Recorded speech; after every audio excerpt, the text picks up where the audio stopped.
The following is the audio rebroadcast of the live Star Wars fan talk show, ATGLive. You can find us every Thursday night on our YouTube channel at youtube.com/@the SSW and be part of the fun. And now, this week's episode of ATGLive.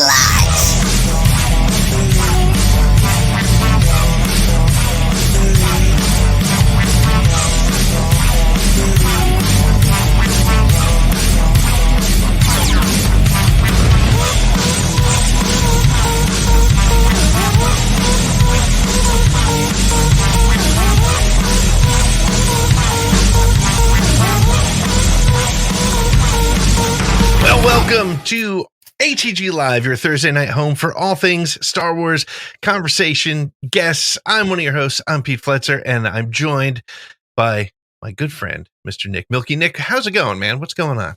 I am doing fantastic. And we joked in the cold open that there's Star Wars rumors. There's lots going on. Yeah. There's things getting shot down. Matthew said it even in the chat. Star Wars is ruining Nick's life again. We've heard these rumors, and Star Wars is nothing if not filled with rumors, as most fandoms are when people are joking or predicting or wanting things to happen.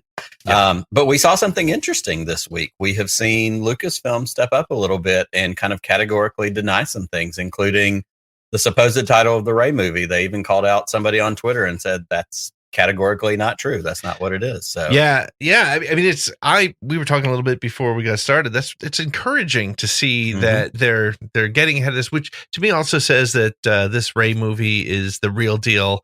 It's going to happen, and they want to control it and make sure it keeps going. I'm excited. There's focus on this movie. I am too, and I think that also shows that as Lucasfilm and Disney continues to kind of understand, the environment that we are in at this point, how do they want to operate? How do they want to market? How do they want to get, out in front of this stuff? So that's encouraging. We would love to see it. We want it to keep going. But in the meantime, there was also some real news this week. That's right. The Mando game is, in fact, dead in the water. Hate to hear it. We also have some news about the Acolyte and one of its main stars talking about how they feel about that show coming up. Yeah, and Lucasfilm is prioritizing a tax cut when it comes to shooting their new movie. 'Tis the season. April's right around the corner. Yes, sir. And Jar Jar Binks is back. We always love it when we have a Mod Best news. Absolutely. Yeah. So I guess we'll go in depth on those headlines in just a few minutes, but we also have a fantastic guest joining us tonight in the form of Arda Ocal from ESPN. I can't wait to talk to him about his TED Talks and his recent trip to Galaxy's Edge. Without a doubt. Absolutely. Always exciting when Arda's around. Last time he was with us, it was my birthday show, and I believe he came on specifically to make us take shots. If you remember the birthday bingo episode, it was its own special kind of crazy. So we love Arda. We love that he's hanging out. A little bit of housekeeping. We do this every single week. We want you to subscribe. We want you to hit that button, the little bell. If you're here watching right now, odds are you're already subscribed. So what we would love it if you would do is share us out with your friends, with your family. If you have a burner account, go ahead and subscribe on that one. Why not? I feel like I could go ahead and make a few more, but we're at 943 subscribers on YouTube. We are just a hair over 57, if I'm good at math, which I'm not. From 1,000, and that's a big deal in the YouTube world. We'd love to hit that 1,000 mark, and we are most of the way there because of you, but we'd love it if you would chime in, hit that bell, hit the reminders every week. We were talking also earlier this afternoon, over the next 4, 5, 6 weeks, we have a bunch of guests already lined up, and it's going to be a great stretch for what we are really loving in this new version of ATG Live.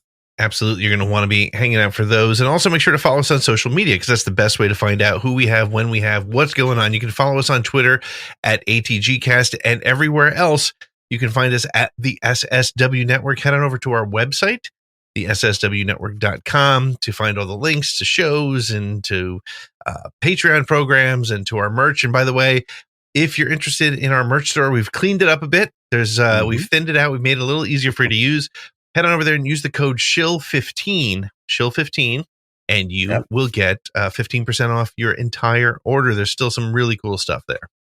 Absolutely. And speaking of, you mentioned our Patreon program, which you can find on the website. I want to also double down on encouraging you.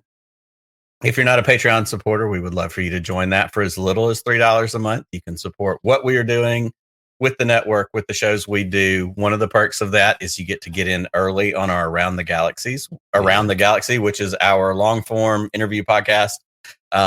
Get to watch some of those ahead of time live while the guest is on. And speaking of that, today we dropped our interview with Alex Arnold. He's the Indiana Jones guy that you have seen on Facebook, Twitter, all those places. Some of y'all got to hang out and watch that. If you didn't, coming up this Sunday night, we are going to be interviewing Clinton Yates. Clinton is also another employee of ESPN. And we're excited to have him on to talk about his Star Wars background story. And he is co-host with our tonight guest, Mr. Arda Ocal, and also Ryan McGee. If you watch NASCAR or college football, you know who Ryan McGee is. Those three guys all work for ESPN, huge Star Wars fans, and they actually have the official ESPN Star Wars podcast called Never Tell Me the Odds. So Sunday night, join the Patreon. You could hear us talk to Clinton about that. I don't watch NASCAR or college basketball, so I'm going to have to take your word for that. But finally, did you know, Nick, that we have a voicemail line? I am aware. Oh, you are aware. Yes, you are. Yeah, you left me a nice voicemail this week. Appreciate it. Call us. Also, I work here, so it's fun. Call us at 540-321-1501, 540-321-1501. Whenever the mood strikes, put it in your phone. If you're watching Bad Batch and you want to leave us a comment, which I'm surprised nobody did this week, but hey, next week you're going to watch Bad Batch. You're going to want to leave us a comment, your hot takes, whatever. We'd love to hear from you anytime, your Star Wars thoughts, or if you just want to say hi. You never know. It's cool. Call us at 504-321-1501. Well, I mean, we've got so much going on. There's a bunch of things happening. News is coming up right after this break, and then we're going to get to our guest, Arda Ocal from ESPN. So, Pete, let's hit a break, and when we come back, let's talk about the news. We'll be right back with more ATG Live.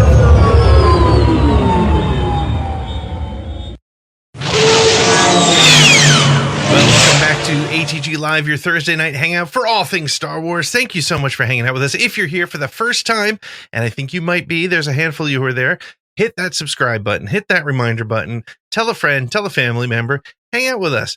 We are at that point of the show where we hit the news for the week. So, Lloyd, do that thing you do before we hit the news.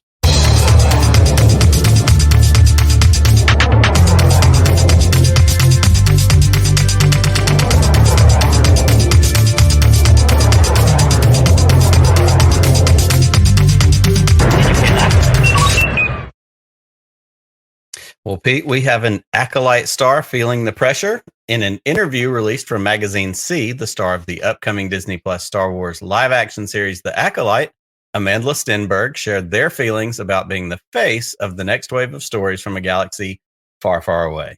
Stenberg said they are a fan, and we've seen that proven in post on her Instagram account, Star Wars props, their arrival in Padme's Attack of the Clones cosplay at Celebration in 2023. But this also, they say, adds to the pressure. And I say, quote, I am feeling more trepidation than I thought. I have a really, really heavy load in the show. As for the story of the show itself, Stenberg said, quote, in the context of the Star Wars universe, it's a time of great peace theoretically. We're trying to explore within our show when an institution has a singular conception of power and how it can be used. We try to provide a lot of different perspectives and answers to that question. The idea is to kind of honor the ethos of Star Wars and ideas around the Force and also challenge them, hopefully harmoniously, end quote. As of now, The Acolyte is currently rumored to drop in on June 5th on Disney Plus, as I believe you predicted months and months and months ago. I did. So here's the deal. Yeah. We have this actor, we have this person who is working on Star Wars. They're feeling the pressure. Do you think that the pressure that Stenberg is feeling comes from knowing the rough ways that previous Star Wars actors, Ahmed Best, Jake Lloyd, Moses Ingram, Kelly Marie Tran, and so on, has been treated? Or do you think that the pressure is coming more from kind of the quote unquote story perspective, as she's a big Star Wars fan and is facing a heavy story? What do you think that lines up for you?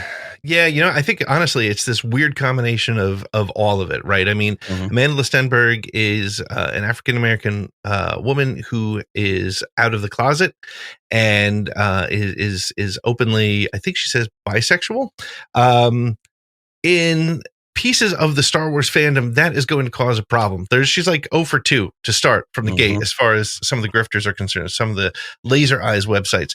However, I'll tell you my biggest challenge, and this is what kills me about where we are with the fandom right now, and I need to just forget about it. I need to make sure that we forget about it. The only the only feeling that I'm having right now is anxiety. I want to love and be excited and jump into this show, but as a Star Wars fan who's online, who runs a popular podcast like we do, we know the bullshit that's coming around this show. I want to just relax and enjoy the show. And I really want Amanda Stenberg to be able to have a phenomenal experience. And maybe that's why, as we talked about a little bit earlier, maybe that's why Star Wars is trying to get ahead of the garbage that we're seeing online, whether it's rumors about titles or anything like that. Maybe they just want to make sure we're having a positive experience with Star Wars. Without a doubt. And we saw that with Obi-Wan Kenobi. We saw that with Moses Ingram and Reva. Yep. You had Lucasfilm stepping up. Even the actors, Ewan McGregor stepped up, did a video in his car, voicing his support. Yep. And, that's not to minimize that, but reality is this is the world we live in. And I'm thankful that we have a franchise like Lucasfilm or a company like Lucasfilm who is looking out for its talent. And they want these people to be involved. They pick them because they're talented. They pick them because they're great at what they do. Mm-hmm. And they want to create this narrative and create these stories with these characters and with these people. So it encourages me to see whether it's, squashing rumors of a movie title or, stepping up to support their talent. I like that there's some kind of proactive nature behind it. And I hope that, I hope that more of their comments were about the heaviness of the story and what they want to carry and portray than it was fear of personal attacks. I mean, we want it to be about the art and the craft. Yeah. And I think I'm really hopeful that that's where it is as well. And I mean, Amanda Stenberg is a fan. She has shown that she came out at Star Wars Celebration in a Padme costume. She's a fan, so she gets the pressure, right? So well, let's hope for the best there for sure.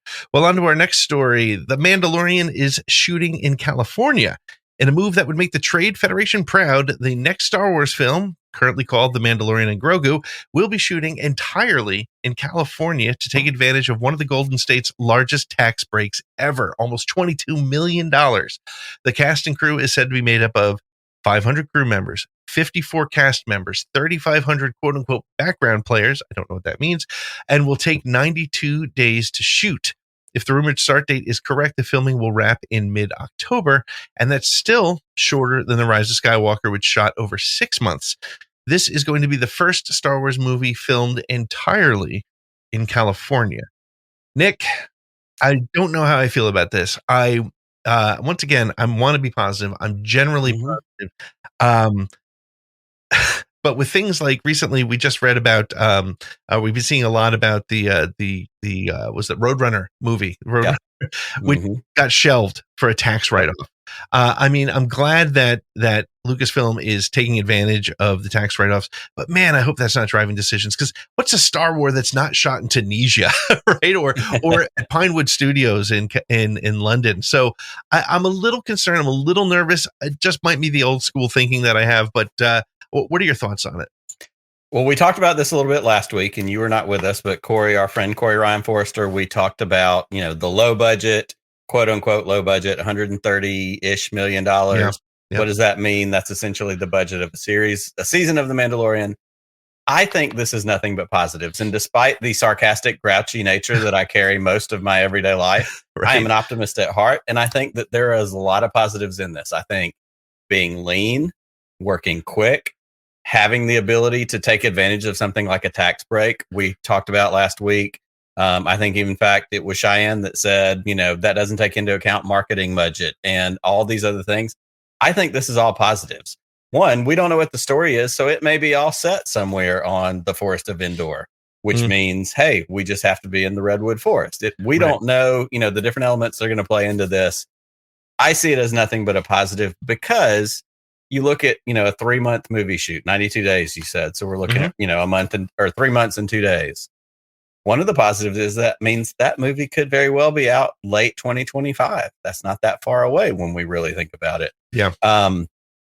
To me, this is a positive. This is something that we go, hey, let's be smart about it. Let's take advantage of the thing. If you have tools at play, use them. Work smarter, not harder. That's what I think they're doing right now. The only thing keeping me from really being paranoid about this is the fact that Filoni knows how to use the tools, right? And my fear is that they have fallen in love so much with the volume that when you watch something like, and I'm going to say it, and it's not going to make a lot of people happy, but Kenobi looked flat to me. It was in some amazing locations, but the volume didn't fully work. And, but again, as I said, not Filoni, Favreau. Yeah. Favreau shot one of the first versions of the volume when he did Jungle Book.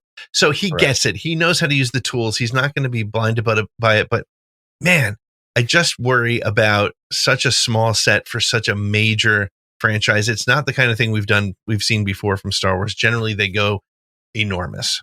Right. Well, and I think if you look at Mando season 2, the iconic shot of Fennec Shand jumping backwards, shooting as she's jumping off that cliff. Yep. That was shot on set in California. So again, I think story dependence, where are they going to be? Is it something that they can stage? I think you're right. I think that ultimately the volume is going to play into it because you have this tool. If your boss tells you, hey, you can do work on Zoom, you're going to do work on Zoom.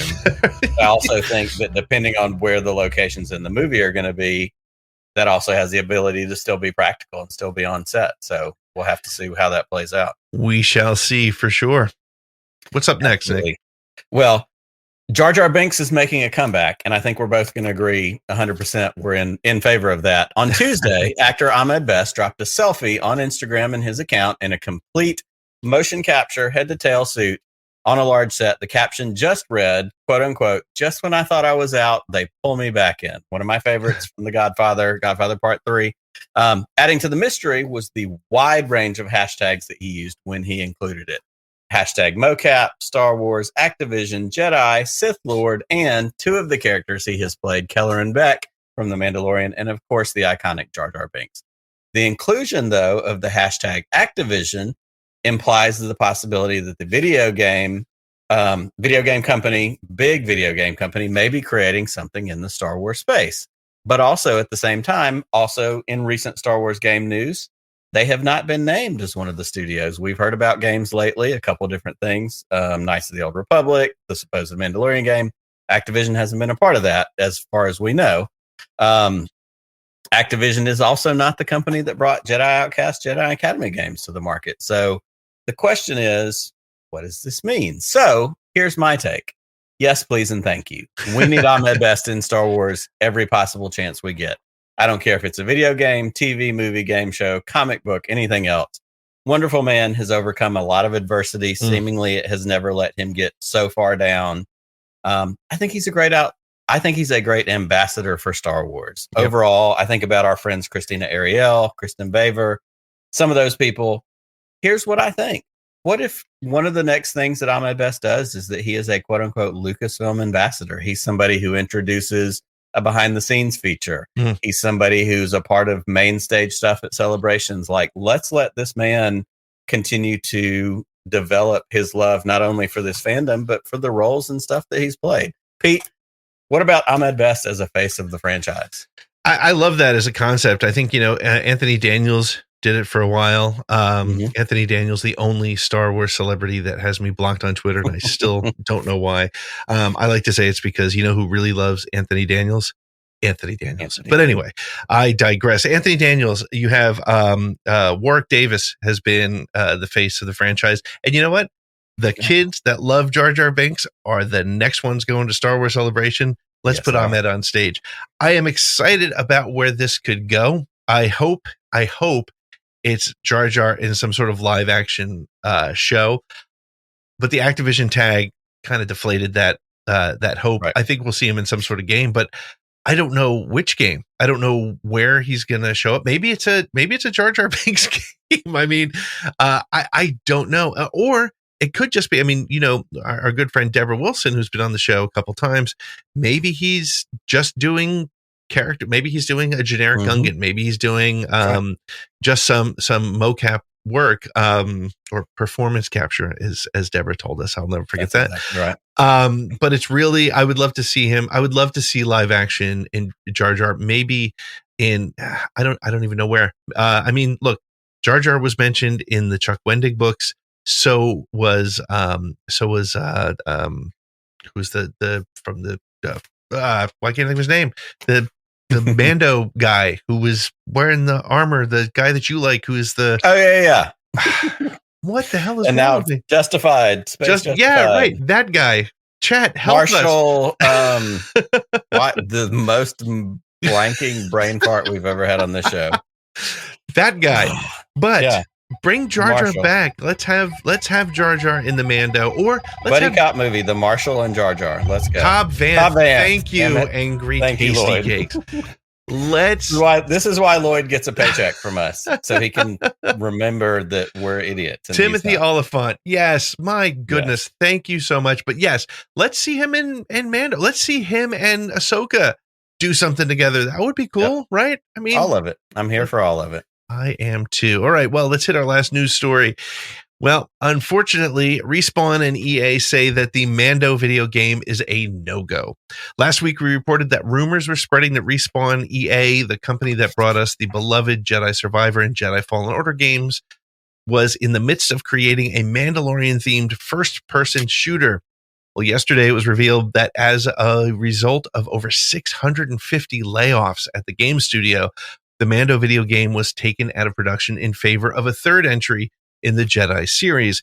The statement from Laura Mielke, the president of EA Entertainment, said, quote, "It's always hard to walk away from a project, and this decision is not a reflection of the team's talent, tenacity, or passion they have for the game. Giving fans the next installments of the iconic franchises they want is the definition of blockbuster storytelling and the right place to focus." So this is also marking the first confirmation of a third installment of the Jedi Fallen Order, Jedi Survivor series coming to gaming platforms at some point. Who knows when?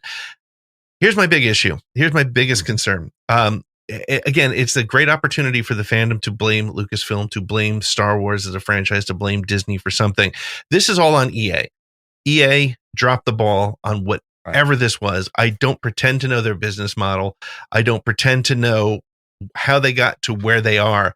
That said, they have canceled yet another game. But the reality is, and I was seeing a lot of this online saying, Star Wars hasn't released a game in X number of years. It's been too few games in too short a time. You know how long it takes to create a AAA title? Yeah. It takes a long time to get it right. Here's the other thing. If EA or any of the game studios press out a game to get it to market too soon, they hurt themselves. They shoot themselves in the foot. I would much rather have them take the time to get a good game out the door, like Jedi Survivor, Jedi Fallen Order, any of the games that have come out recently, Battlefront 2. But it's not going to just come out the door immediately. And we do have some great things on the horizon. Nick, how do you feel about this situation? I think you nailed something specifically. If it's something they're going to do, they have to commit to do it. If they don't commit to do it, if they half-ass it, if they rush it, it's going to be filled with problems. You mentioned, I think it was Battlefront 2, that, the microtransactions, there were so many problems when Battlefront 2 first came out that, for as much as Battlefront 1 was loved and everybody's like, holy crap, we get a Star Wars and we get to fly a speeder around an AT-AT and take it down. Like, Battlefront 2 came out with all this anticipation, excitement, and you had microtransactions, and you had all these glitches and updates and downloads, and that's part of what happens when you rush something like this out. Like, you don't want that to happen. I think one of the challenges that we run into, again, in this world of social media, in this world of leaks and rumors and all this thing, we get more information than we need. We don't need to know all of this crap. I would much rather wake up tomorrow and be surprised and be like, holy shit, there's a new Star Wars video game coming out. Because otherwise, I'm sitting here with my, Empire Strikes Back cartridge. I'm with my NES original Star Wars cartridge. Like, that's the Star Wars video games that, we didn't know it was coming. We didn't know we were entitled to it. And there's an entitlement thing that I think applies to this. And that's a problem too. 100%. And the reality is this game was never announced. This Mandalorian game was never announced. It was rumored, and clearly they were working on something. But folks, you had your hopes up for 2 days before it was shot down. So That's chill right. out. But think about how long it took us to get the Lego Skywalker trilogy. Like that game went through iterations. We're still waiting on what's the mobile one, the Battle Arena. I forget what it's called. Oh yeah, Hunters. The Star Wars Hunters game. Yep. Like that is apparently out in Europe somewhere, but we don't have it. Like there is an entitlement thing, but also like, don't tell me about it. Let me be surprised when it's ready and it's ready to like actually give it to us. 100%, 100%. Well, that wraps up the news for this week. We'll be back with more news next week, and we hope you join us. We're going to take a quick break, but when we come back, we will be joined by Arda Ocal from ESPN. So we'll be back with more ATG Live.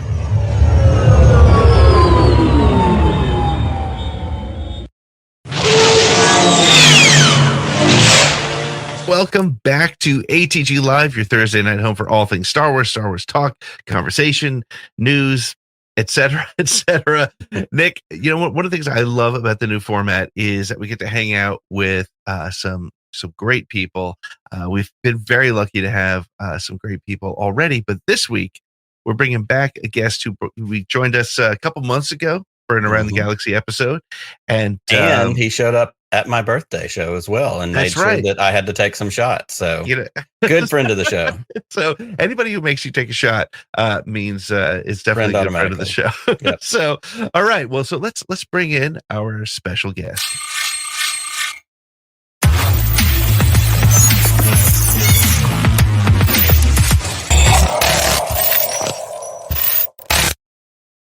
Arda Ocal is with us. Arda, how are you doing, my friend? I'm doing great. Thanks for having me back for a third time. The fifth time I expect a blazer. We've got it on order. Lifetimer jacket. The last time, you're right. The last time I was here to make sure that shots were had. Now, Pete, I will pander to you. I'm wearing a Flyers Marvel gritty mashup shirt just for you. I appreciate that. Totally not the right show on this side, but totally the right for the host on this side. So totally works. I still to this day can't believe that Philadelphia has embraced gritty. I really thought we were just going to rip them apart. I really did. Yeah, you didn't all realize that this is going to become a hockey podcast. Now we're going to talk hockey for 20 minutes. We're totally fine for it. Well, Arda, we are thrilled that you are back with us again. You've become a part of the crew, and we always love when we get to talk to you and when we get a chance to message you, maybe even live while you're working and trying to blow you up and pester you. But for anybody who may be tuning in tonight or catching this on the replay that doesn't know who you are, give us a quick rundown. Who is Arda Ocal? I am checking those messages, by the way, when you're just like, hey, I'm say this word or whatever. I try to throw in the Star Wars reference specifically so you will notice it. And I definitely do that. So I'm Arda. I work for ESPN. I do NHL, Sports Center, that kind of stuff. But most importantly, like everyone here, I am a giant Star Wars nerd. And we actually also do a Star Wars podcast with ESPN called Never Tell Me the Odds, which is a lot of fun. And it's the best. Being Star Wars fan is the best, as we all know. So here we are. I've really gotten into the Never Tell Me the Odds show, and I just love the back and forth. And what I love about it is, it's what I'm finding so cool is like everybody's Star Wars fans. Like the lines of, I remember back in the 90s when Star Wars was kind of dead. And I was always sort of like, I'm a Star Wars fan. And people would be like, oh, okay. Yeah, my son loves Star Trek too. And I'm like, nah, not the same thing. But you have mentioned in the past that your Star Wars fandom really kind of blossomed during the Disney era. But I couldn't help but notice that recently you were in Galaxy's Edge. What did you think of it? Let's talk a little bit about your Galaxy's Edge experience. So I was there for a grand total of 7 minutes a month ago. I was with my oldest daughter. She's 4. She does not like Star Wars at all. So it was pretty heartbreaking for me to walk through Batuu and have to like speed run it. And like, I want to stop there. Oh, I'm a Falcon. This and that. And I'm just like, I'm not going to be able to experience any of this. I bought one of those Star Wars themed Coca-Cola bottles. I had enough time to do that, and then I just went right to Toy Story Land, just right beside, Stars Galaxy's Edge. But I went this week. It was actually a shoot for the podcast because we did a live podcast. It was Star Wars night at the Tampa Bay Lightning game the next day, and so the day before we went to Galaxy's Edge to collect some content, and it was awesome. The thing I kept saying all morning was the attention to detail is spectacular everywhere. I mean, even the recycling bins are droids. You know, like everything is like you feel completely immersed in a Star Wars land. Like you feel like you're on Batu. Like it's just awesome. The level of detail that they put into it and the level of thought that they put into it. And I don't know, like you can spend hours in there and not be done. That's the wild thing. Like that there, and just a week or two ago, I was in Universal Studios for a job, which was cool. But going through the Harry Potter experience as well is very similar in that even though it's like a bunch of just like people wearing normal everyday clothes, you feel like you're in that world somehow. And I don't know how they I guess it's all that detail. I guess it's all just sort of the things that are supporting the experience that bring you there. What was your favorite part of it? Rise of the Resistance by far. That might be the greatest ride I've ever been on. Yeah. And I had heard it was good, but I didn't think it was that good. Like it was spectacular to me. I was like edge of my seat. Everything was like, oh my gosh. I even like, by the way, I fell for it. When you walk in, that spoiler alert, when you walk in and there's like the 100 droid or 100 stormtroopers in front of you. Yeah. For a second, I thought that they were human beings. Yeah. I really did. I looked at them and I'm like, wait a minute, they're moving here. Like I fell into it. I was like, there's got to be at least one or two people among these droids or these troopers. It's that wild attention to detail that Disneyland and Disney World just get. And I remember, I'm going to screw it up, so I won't go into detail because I will definitely screw up the story. But the whole thing about the winking toucan or something at the Tiki Bar from 70, and just like that kind of detail that they get you with, and because you can forget yourself, and that's what's so great about that entire Star Wars experience. There is you could really just kind of lose yourself in that. But I think one of the challenges is, though, and I'd love to hear your thoughts on this, because Star Wars, the Galactic Cruiser, Star Cruiser, closed, and I think that was an experience that may have been a step too far for the average fan. Like I think, like the average fan can walk through Batu and just and then from there, like you said, go over to Toy Story Land or whatever. But that didn't seem to. It seemed to have reached its saturation point pretty quickly. Unfortunately, I didn't get a chance to go. But I often think about, like, if I brought my wife and my daughter and my son, me and my son would be like, carrying blasters and lightsabers and running around hunting stormtroopers. My wife and daughter would be like, this is kind of nerdy. So, like, where do you think? And now apparently there's been some permits pulled, so they're doing some work on that. What would you like to see as a Star Wars hotel experience in Disney for you and your family? I mean, I couldn't have afforded the Galactic Star. Like the Galactic Star Cruiser experience sounded awesome. Right. Like you're completely immersed in a Star Wars world from morning to night, and you're there for a couple days. It was prohibitive for me, as a price point. I completely understand that. Yep. I would love to, but if you told me there was a Star Wars hotel as part of an offering, like, in the same vein as All-Star Sports Resort or, all the other hotels at Disney, I'd be down for that. I would love a Star Wars themed hotel, even if it was, hey, here's a memorabilia wing, or there's some Jedi walking around and stormtroopers are escorting you to your room. Like, I will say this, the other thing that I thought was really impressive about Galaxy's Edge was the show, like, the Kylo Rens and the stormtroopers, like, they're really good. Like they really get into the moment, and they're really like very present, and they're doing a great job. But also the actors or the people that are working on the rides, the members of the Empire, or even Smuggler's Run, like those people are terrific. Yeah, like they really seem like they're enjoying it, and they're like, they got jokes. Like, it's very well done. Yeah. I was standing in line to buy Ahsoka lightsabers last time I was there. And I make it sound like I'm there all the time. I've been there 3 times over the last 4 years. In the last week. I've been there. Yeah, I just got back.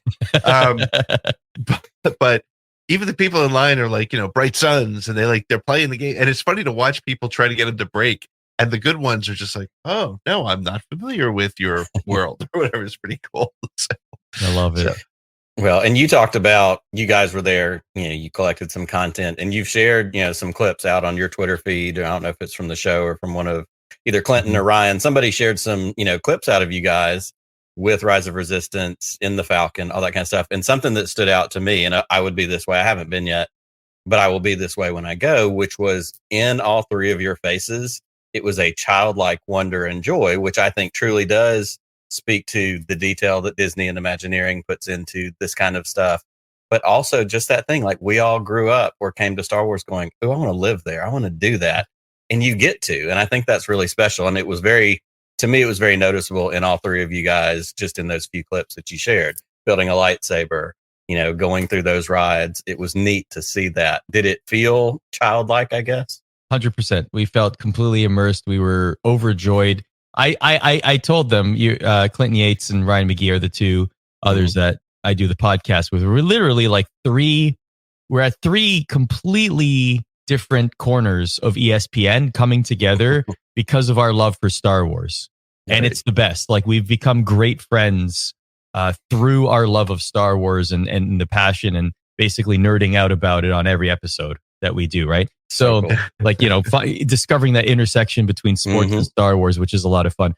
When we were there, I told them repeatedly that my cup was full like half an hour after we got there. And it's just continuously overflowing for these several hours after. Like, it was just one of the best career experiences, no doubt. But it was just like definitely a highlight because it was just so...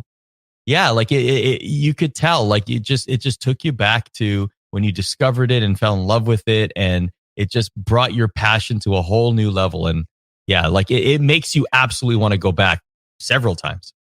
I believe it. Well, there's such an escapism in it. Obviously, you're escaping from a work day. You're able to escape into this fantasy world, and I want to use that as a little bit of a transition here.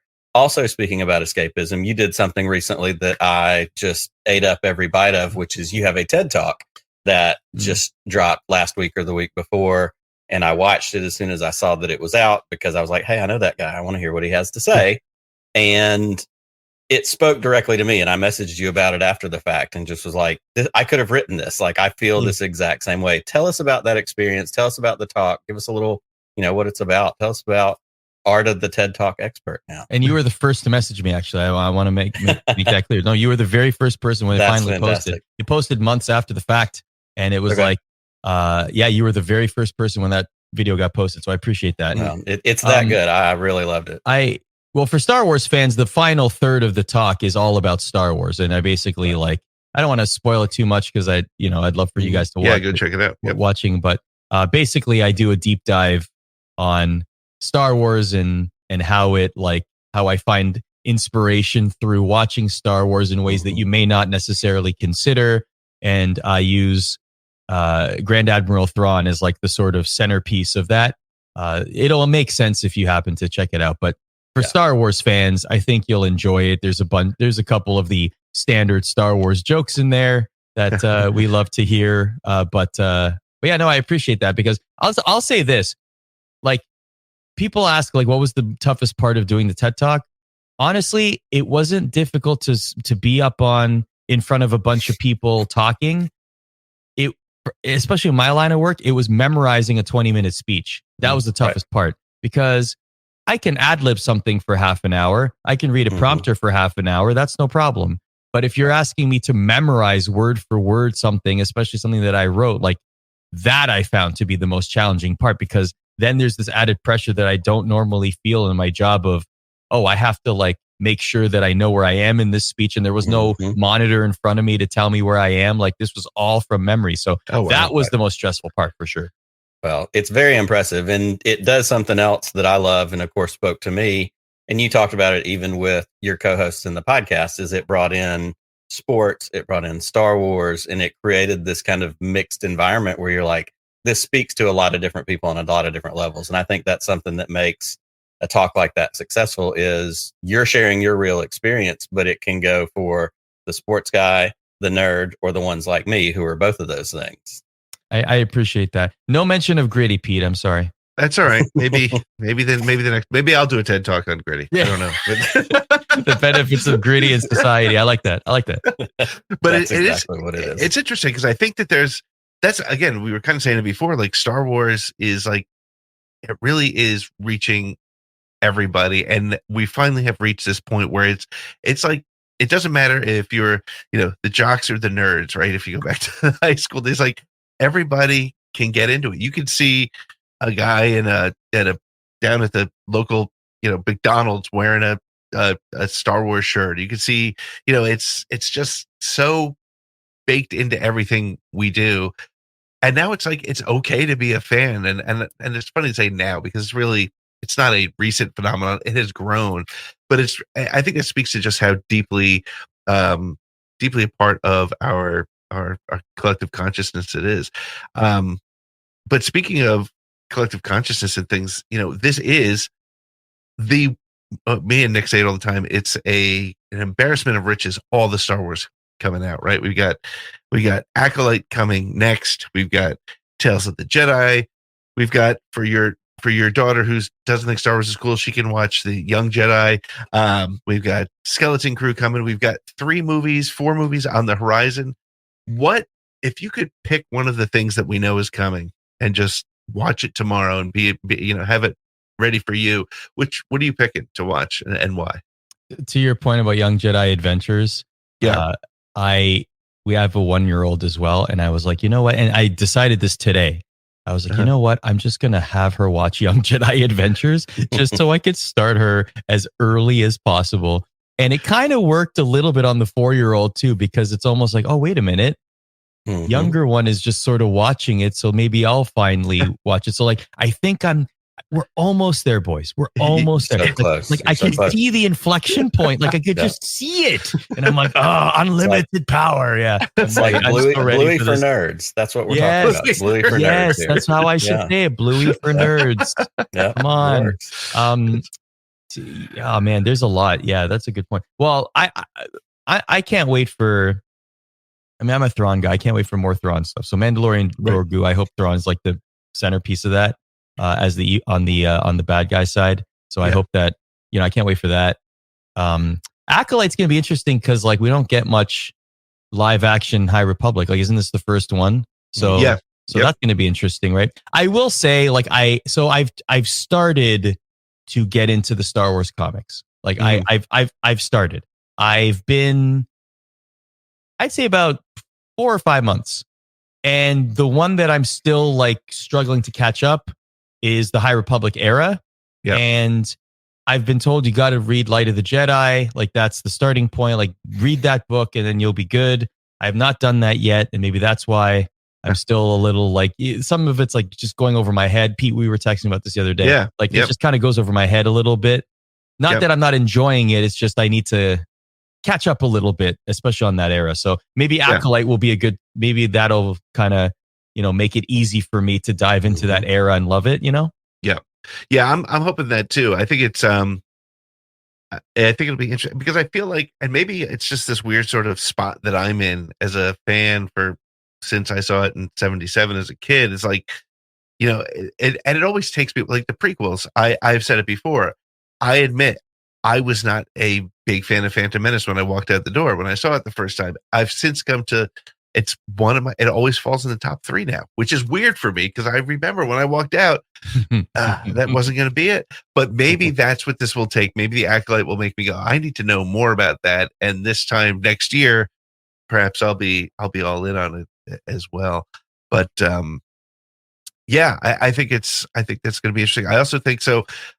Have you been watching Bad Batch? Have you gotten to the animation? I haven't gotten to I've watched the first 2. I haven't watched the third one of the 3rd season yet, but boy, is it good. I thought it was tremendous. I loved the addition to lore and canon that it added. Mm-hmm. I love the characters.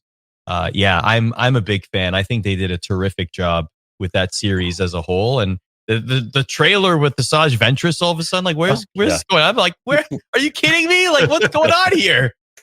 I can't wait to see how this plays out. and I feel like this is something that I talk about every time somebody brings up Bad Batch, but even in the first 2 seasons and certainly continuing now, and what we've seen already is not only are the stories good and the characters, and like you said, for anybody who loves Asajj Ventress, like to get that tease, like just makes you go crazy and get excited.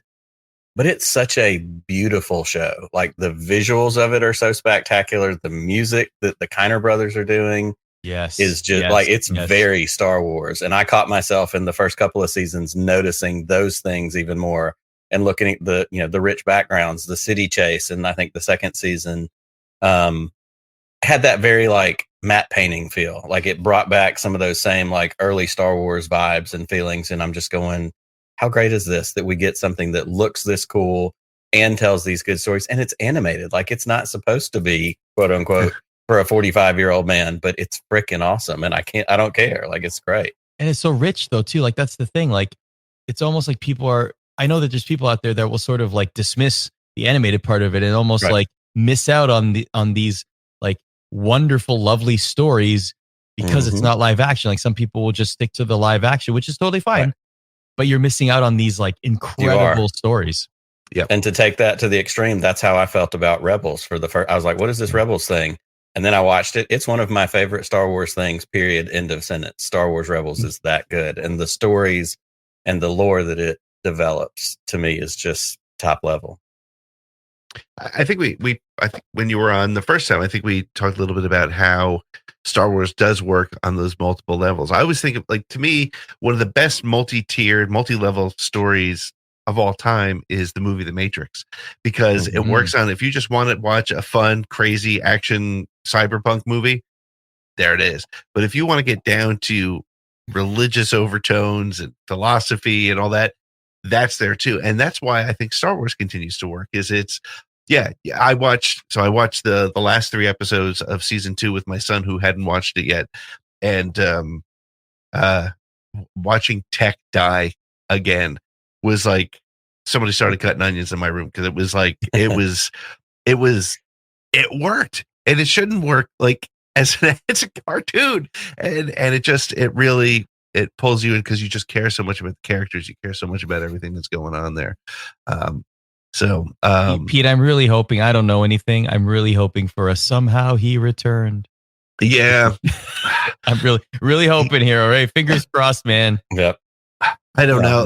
They say no one's ever really gone. So, hey, look, they cut Darth Maul in half, and he came back as the baddest villain in the world. So, I think what a comeback! What a comeback! He fell, man. Like he was down that pit, and then all of a sudden he's even better than before. Yeah, I always say he legend. He came back as sort of the Joker of Star Wars. He's like all about chaos and just.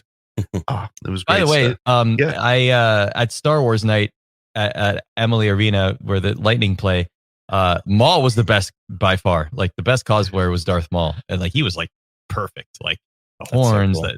Everything.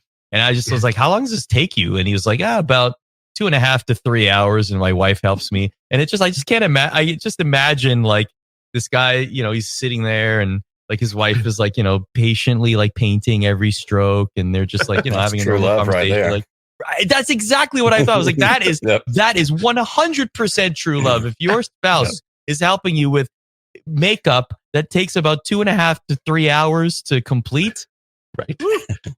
I can only imagine asking my wife, "Hey, listen, I'm going to the game tonight. Would you mind painting my face as Maul? Help me with the horns again." I don't help me with the horns again. Yeah. There's a new shirt. Help me with the horns. Help me with the horns again, will you? Not again. Man. Yeah. Outstanding. Oh man. Well, Arda, I gotta thank you once again for hanging out with us. This has been a blast. We'll have to have you back. We're gonna make you a regular if you're not careful.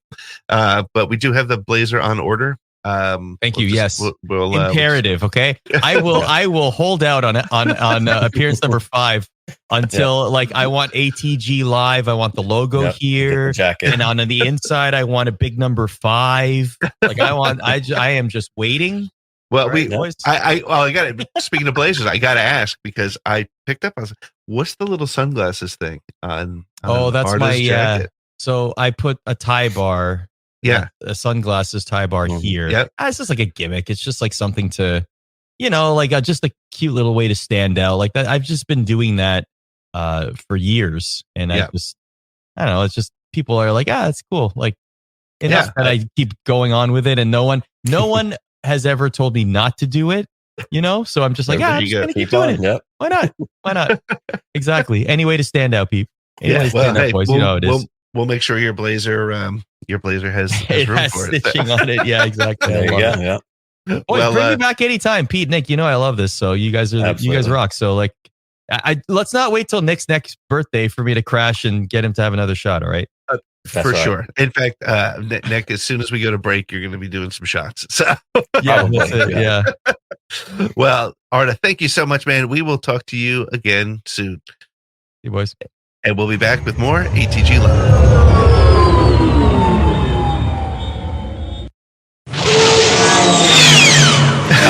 Done it while he was still here.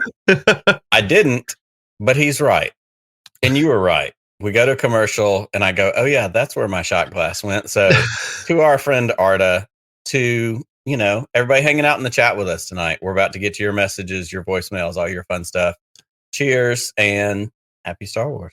Happy Star Wars. I don't have a shot handy. Oh my gosh, I am a failure as a host. That's okay. I'll be fine.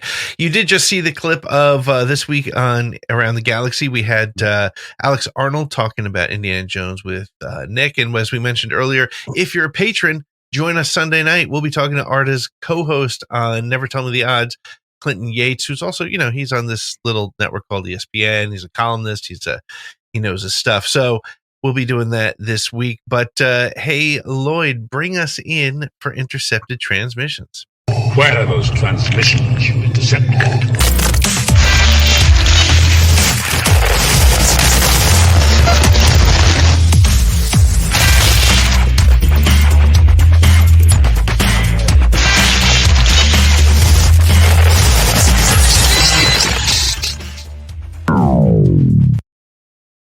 We're back with intercept transmission. Lloyd, how are you, bud? I'm good. Yeah. Tired. Good. Tired. Well, we're happy that you're here. We're happy that you've been monitoring the chat. We're happy you've been hanging out. What maybe before we get to that, let's real quick.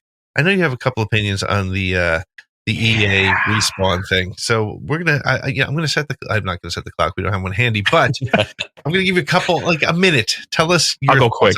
Yeah. So a lot of these issues right now in the gaming space aren't just representative of like one company. They're hitting everything. Yeah. And EA, from what I've been able to gather, EA is starting to cut ties with a lot of their licensed properties as well. And they're downsizing by about 7% across the board. Yep. This decision is totally on EA. Respawn had no control over it.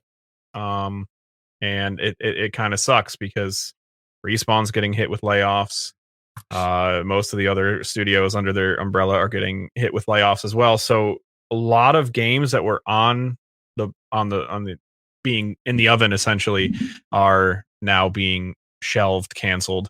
Even Embracer Group is selling their biggest studio right now. Yeah, go private, and it's Saber who is doing the KOTOR remake. Yep. So a lot of companies right now are just, they got bloated during COVID, and here we are, 5 years later, and we're still feeling the after effects. So with this Respawn one, I don't know, because everyone knows what you're getting when you get Respawn. Yeah. And I was going to print money, and EA doesn't know what they're doing anymore. They're chasing that dollar. They don't know how to monetize it. They want to sell the FIFA points essentially for Star Wars. Well, but here's the thing, and I think this is interesting, and I'm not at all, as deeply ingrained in video games as a lot of people are, but we've seen this over the years. And part of it is licensing and some of that kind of stuff. But like when I was growing up, Madden and NCAA college football were two of the biggest things in the world. And it was EA Sports. And you heard that thing, load up EA Sports in the game. Like, there hasn't been an NCAA college football game in at least 5, There's if one not coming. more. I know it's finally coming back, but it's taken that long. Yeah. Something that you literally look forward to every year. And I live in the deep South, and the SEC is, king of everything. Mm-hmm. To see how EA has changed all of their video game operations, whether it's something like Star Wars, football, sports. It's interesting to see how those things have shifted and developed. And like I said, I don't know enough about it to really be helpful, but that stands out to me when we're talking about this topic. In Star Wars in the gaming space, I'm gonna be honest with you, it's cursed. They've canceled 10 Star Wars games so far. And they're kind of playing it safe. They're just constantly putting out ports and remasters. Sorry, I had to put that up. Yeah, and that's yeah. Well, I mean, I think that the key though is getting. I'd rather get good games. You know, go ahead. And I want quality over quantity. Right. Sure, absolutely, do them right. All right. Well, speaking about quality over quantity, do we have any? Let's start with a phone call. Who do we got? All right. Well, we got my girl, Cheyenne. Hello, host. This is Cheyenne of Shea Gatsby. This is about 2 months in the making because I keep forgetting to leave a voice message. But roughly 2 months ago, me and Lloyd kept getting ads on our phones for candles. But they were Star Wars themed candles. But there's one for Tatooine. I'm like, how the hell do they know what Tatooine smells like? I don't even want to know. I don't even think I want to know what it smells like. But my question is to you, if you could design your own Star Wars candle, what would it be? What would it smell like? And you can do a particular character or planet. Have fun with it. BYE. We got into a fight about this. I remember this conversation. We started gagging on what Coruscant would have smelled like on the lower levels. Oh my god! Ooh, yeah, not great. So, go nuts. Go ahead, Nick. What do you got? All right, so I have two thoughts. Tatooine, because she mentioned Tatooine specifically. Yeah. I don't know why. I mean, obviously desert, like you've got dry, you've got arid, whatever, but we've also seen a lot of like, docking bays and canteen. I feel like there's a little bit of a greasy smell to Tatooine. Okay. But the one that I'm excited about is, exactly, pure exhaust. She's probably talking about Coruscant, but mine is Endor, and Endor is definitely like a pine, nature-y, a little burning bit of pine, a little flesh, a little bit of carbon. I'm just saying, I'll go with an indoor themed candle. It's got some mountain, tree, air situations happening. Okay. I'll just first thing that comes to mind is Hoth, and it'll be sort of a pepperminty, Christmassy smell. I don't know. I don't think about candles that often, but I guess that might be the direction I would go. I don't know. I'm not sure. The underside of Jabba the Hutt. No. Jabba taint. Hashtag Jabba taint. Oh gosh. Oh, there we go. Let's get to another call before the vomit starts. Hello, ATG, and more specifically, Pete Fletzer. I have a question. This is Eric from Honest Class. My question is, if you were reached out by Lucas Publishing or Del Rey about, fully canonizing and, legitimizing your written work of, the expanded Phantom Menace, book that you wrote, but they had revisions, what would you be willing to let go of? But what else would you be willing to, do as they want? I just thought it was an interesting idea. All hypothetical, of course. I don't think you're there with the context yet, but I hope you have a good time. Zillow gang out. So he sets it up as like this really encouraging thing, and then he's like, "But I don't think you're quite there yet." So I don't know. So for those that don't know, yes, the thing that got me back into the Star Wars fandom, the thing that got me into podcasting was actually I wrote a 123,000 word fan fiction novelization of the Phantom Menace, where I basically I called it. Yeah, I'm a nerd. And I took the canon that we know today and blah blah blah blah blah. His question was, what would I be willing to accept essentially from Lucasfilm changing if they wanted to canonize it and put it, make it and publish it? Anything. That's my answer. Anything. Yes. If they want to, I don't care. Do whatever you want. Just publish me. Take me. Put LFL, LTD. Put it on the back of the cover. That's right. Put your name on it and make a coloring book. I don't care. Yeah. I could totally fine with that. But hey, by the way, if you are interested, and you want to read this 123 word monster, head on over to the sswnetwork.com and you can find it under. It's called Duel of the Fates.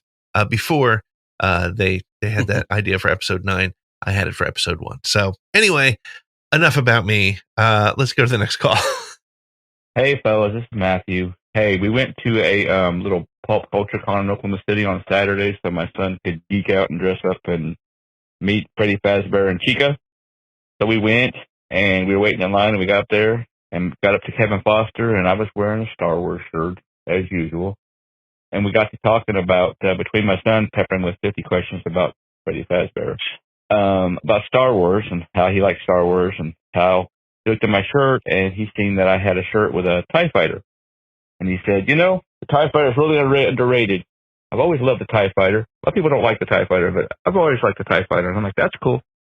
So I told him, I know everybody likes the Millennium Falcon, but my favorite Star Wars vehicle is the Land Speeder. So we're both nerds. So Freddy Fazbear, Kevin Foster, likes Star Wars, is a Star Wars nerd, and his favorite Star Wars vehicle is a TIE Fighter. So that's pretty cool. All right, guys, take it easy. Have a good day. Listen to you Thursday. Peace out. Bye. Another tale from Enid, this time with a celebrity interface. I think it might be a TIE Fighter. It might be. I think we gotta get him on the show now. This Forster guy from Five Nights at Freddy's. He's a Star Wars guy. He's a Star Wars nerd. Hey, if you're listening, DM us, baby. You can be on the show. We'd love to have you. So that's pretty cool. Thank you for the tales from Enid. Lloyd, were there any comments that we wanted to bring up and chat about? A couple, not very many, but going back to filming the new stuff like the Mandalorian movie, JD comments with California has such a diverse environment, it could be anything. And he's not wrong. He's not wrong. He's not wrong. It's true. I just feel like I want Tunisia or some place overseas. I don't know. I'm just he's right. It does have you can get your snow, you can get your desert, you can get your forest, you can get your whatever. Well, as long as you're not looking for deserts or snow, you could also shoot it in Alabama, which is one of the most biodiverse states in the entire United States of America. Just saying, we've got beaches, we've got mountains, we've got all the crap in between, but we're going to have to deal with what we get. But as I said at the top of the show, it's all positive. Shoot it all in California. Give us a fun movie. Let's do it. Just shoot it and let's do it. Yeah. Yep. All right. Anything else? Yes. T.W. McKay says, if Ahmed Best wants to be a Lucasfilm ambassador, more power to him. Long live the sabered hand. Yes. Yep. I love that idea, Nick, that you were talking about. It would be, he's just the man. So I've told the story 100 times, but I'll tell it one more quick time. When I went to the Phantom Menace premiere in New York City, Ahmed lived in New York City. He was in Stomp. That's where he got his start. And everybody's walking through the red carpet line, and they're stopping Liam Neeson, and they're stopping all these other people. And there's Ahmed Best, who nobody knows, because first of all, you didn't see him in the movie. Second of all, who the hell's Ahmed Best? And I remember he was talking to a reporter, and he goes, what was really cool? That Jar Jar guy. He was really cool. And he just had so much pure joy. He was so proud and so happy to have been in a Star Wars. And let's just keep that going. He's just he's a freaking gift to the fandom. And finally, Brian Fennessy says, because you guys are ordering a blazer for Arda, he suggested an Anthony Daniels style gold blazer. I like that. Like Waterboy style in a gold jacket. So I feel like we're literally obligated now. If he comes on, we only have 2 more times, so we gotta save up for it. We gotta figure out what we're gonna get. We have to design it. His measurements. Yeah, we got to get his measurements. If we have anybody who's listening who's a tailor that can create such a thing, please talk to us. We'll be wanting to do. But yeah, so speaking of guests who've been on 5 times, as Nick had mentioned earlier, we have a bunch of guests coming up over the next couple of weeks, and one of them, I'm gonna let the cat a little bit out of the bag, is Clayton Sandell. We don't have the date finalized yet, but he'll be on with his new book, and that'll be his 5th. So. Maybe we can try the jacket with Clayton. That's right. And we'll go from there, and we'll make sure test that jacket with Clayton. But yeah, exciting stuff. So don't forget, this week on Around the Galaxy in your podcast feed right now is our interview with Alex Arnold, Yes. the man with two first names. It's a different trip for us on Around the Galaxy. It's into the world of Indiana Jones. It's a lot of fun. It was Nick on a solo trip, and it worked out really well. It was a lot of fun. Sunday night, we are recording with Clinton Yates from ESPN. If you are a patron, I think you've gotten your link. If you haven't, please let us know, because we want you to join us Sunday night, 9:00. We're going to be recording with him, and that show will drop within the next week or so. We're also coming up on episode number 200 of Around the Galaxy. 5 years of Around the Galaxy will be happening in April. And Nick, we are excited because we are coming up to Podathon 2024. We are barely 2 months away from it. Yes, May the 4th is when Podathon 2024 will be. We have started the conversations. We have started speaking to our friends to get guests. We have started talking to podcasters who are going to be a part of the show. It is going to be wild. It's going to be bigger and better than ever, and we are so excited. You can right now go to thepodathon.com to get more information. And if you want to donate today, you want to get ahead of things, you want to donate today so that you forget about it and then you donate again on May 4th, you can do that. Head on over to thepodathon.com for more information and follow us on all your social media channels so that you will get all the information about Podathon. It's going to be a blast this year. Lloyd, thanks for all your help today. Thank you for joining us. Thank you to Arda Ocal for hanging out with us a bit. Thank you to all of you who were in the chat tonight. We had a big chat. We had a lot of fun people hanging out with us. And Nick, may the force be with you. Always. Just one more round, friend, then homeward bound, friend. Don't forget me in your dreams. Just one more song, friend, and then so long, friend. The nights get shorter, it seems. Just one more rhyme, friend. Yes, it's a crime, friend. But you know time, friend. Time can fly. So it's good night, friend. Good night, but not goodbye.